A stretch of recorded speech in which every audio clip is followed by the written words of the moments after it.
Hi folks, welcome back to The Addicted Bookworm. This is a redo of the video I did close to midnight because I was so dead tired I looked like I was about ready to pass out. And also because I had this vision, it's like, oh, I'm gonna upload this video and I'm going to make it public and then I'm going to bed, and I ended up going to bed without making it public, but you guys already know that from the video I just uploaded. Alright, so we're doing a review of Moon Over Soho by, hold on a second.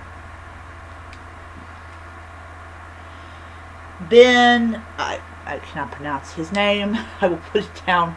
So, I finished reading the book on my Libra, and because this was off when I actually finished the book, this is why you get the cover. So, Moon Over Soho is the second book of I don't remember what the series name is. And it is about a guy called Peter Grant, whose job is to learn about magic as well as do his job as a police officer in London. Absolutely love this series to no end. And I read the first book, I believe, last year, and I loved it, and I was like, wow, I love this book, yet I'm not continuing this book series. Why am I doing this? I don't know. Anyways, so Moon Over Soho, I got this on Kobo Plus, which I will tell you, if I hear one more person say that there is either nothing to read on Kobo Plus, or that anything that deals with not finding anything to read, or even in that area of not being able to find anything, be like, seriously? Why is it that I have well over 100 books on my Kobo, and most of them are Kobo Plus books? I don't get it. Don't know. Anyways, so there is these like mysterious things that are going on, and weirdly enough, we get a little bit more of a backstory on what magic was kind of like before, like, technology really took over and all this stuff, all this. In all honesty, I don't know if it was the World Wars that caused the end of magic as we know it, or kind of the end of magic as we know it, and then the return of it. But it just seems that there was a school for people to go who had magic, and then after, I believe, World War I, that school stopped operating. And I don't know. Anyways, it just feels like that magic is popping up in people that may or may not have had connection to these much older, like, bloodlines. Anyways, so Peter is trying to figure out what's going on, and Soho is apparently where a lot of, like, your jazz is played, and, you know, it's pretty much not a really great place to live, but if you're in the jazz scene, it is a great place to live. And he encounters these jazz musicians who know of his father, and he's got this mother that is kind of like wondering what her son is doing, even though that's none of her business. What is up with parents wanting to know the business of their 30-some-year-old children?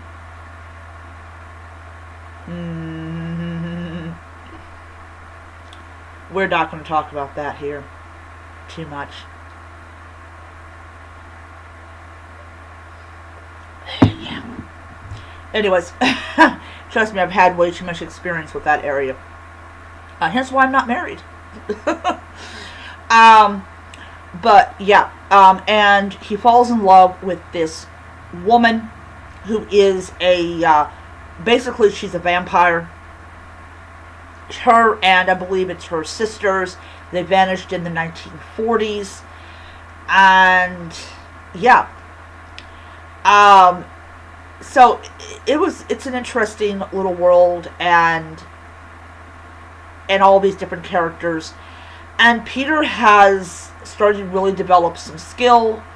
But here's the thing, and this seems to be something that is universal in a lot of your urban fantasy, like fantasy kind of settings. Magic and technology do not mix. So you have it in the Dresden Files, you have it in Harry. I know, I'm about to mention everyone's least favorite series, Harry Potter, and you have it in here. Basically, magic fries chips. So it's interesting to see that this is a standard thing. So there are some books that you have magic and technology working well together, but I think a lot of authors are leaning more towards magic and technology don't mix, which is why they will either drive very old cars, or basically before they do any kind of magic, they turn off anything that has a connection. In this one, this is what they do. Basically, they don't use magic if they're on a cell phone. If they use magic, they turn their cell phones completely off, and they actually go as far as taking out the battery, and then they will use their magic. Anyways, it's an interesting thing to point out. We have the Pale Lady, which was creepy as shit. Then you have, this tops it off on the creepy department. You had this guy called Larry the Lark, and he vanished one day, and nobody knew what happened to him until his head showed up, and this head was still very much alive, begging to be killed. Just, you imagine that being the guy's hell for like decades, and then when he finally goes down to hell, he's like, "Oh, this is a vacation." I bet the devil's like, "It actually isn't, but I understand where you're coming from." And then, of course, finally, Peter encounters the Faceless One. And he has the ability to make people do stuff that they do not want to do.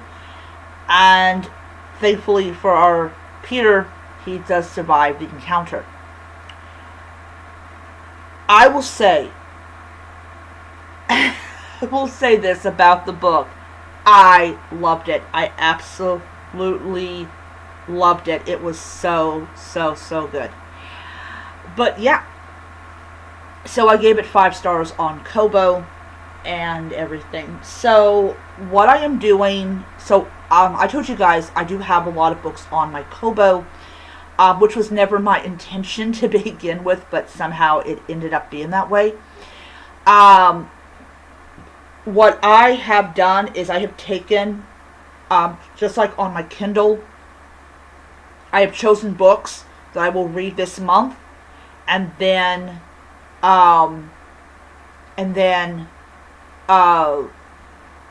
when I'm done with them, they'll go into that books I've read folder. So that's what I'm going to do. And also, I'm not going to be purchasing any more Kobo books. I'm just going to read the ones I've got, and then I will choose more. So yeah.